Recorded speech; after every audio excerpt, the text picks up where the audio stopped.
استاد گرامی، تعدادی از قوم‌های با احساس و با درک ما در کویته پاکستان فعلا اقامت دارند. همون رقم که خبر داریم برادرها و خواهرای ما وارثین همون جنگجویان غیور هزارجات در زمان عبدالرحمن جابر هستند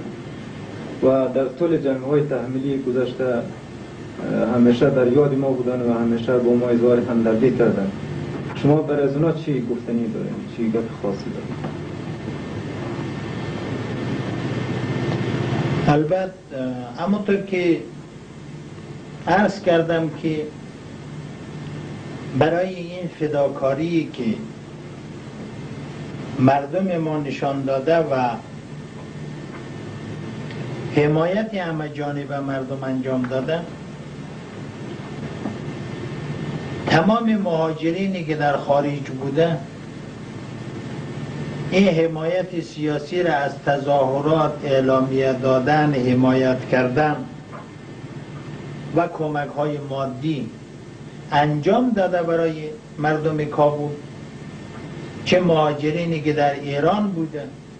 مهاجرینی که در اروپا بوده، مهاجرینی که در خلیج بوده و در اینجا مردمانی که در کویته 100 سال میشن آواره شدن از این خاک و رفتن در اونجا جایگزین شدن، چون اونا درد دیده بودن و اون آثاری ظلم و ستم را احساس میکردن در وجودشان، اینا از دیگرها کرده بیشتر احساس نشان دادن،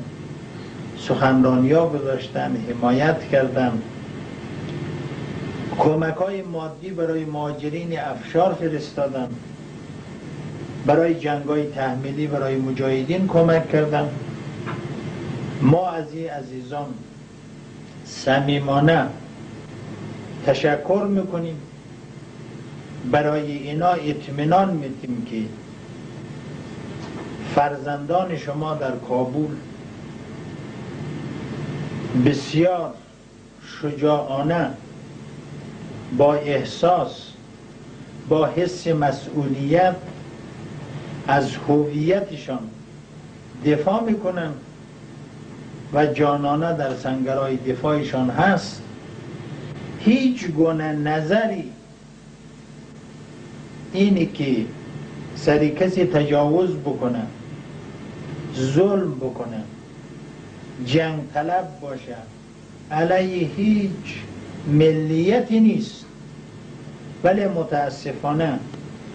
وقتی که دشمنانی داخلی و خارجی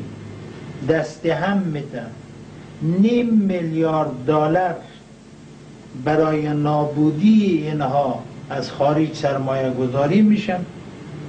اینا جانانه از هویتشان دفاع میکنن، از موجودیتشان دفاع میکنن. انشالله مطمئن باشین که تاریخ 100 سال پیش را تکرار شدن نخواهد گذاشت و این عزت و شرف و حیثیتی را که بعد از 14 سال جهاد در دست آوردن از این دفاع میکنن و حکومت دلبخواهی که حقوق همه قاطبه مردم در او رعایت شده باشه در آینده نزدیک در افغانستان پیاده میشه.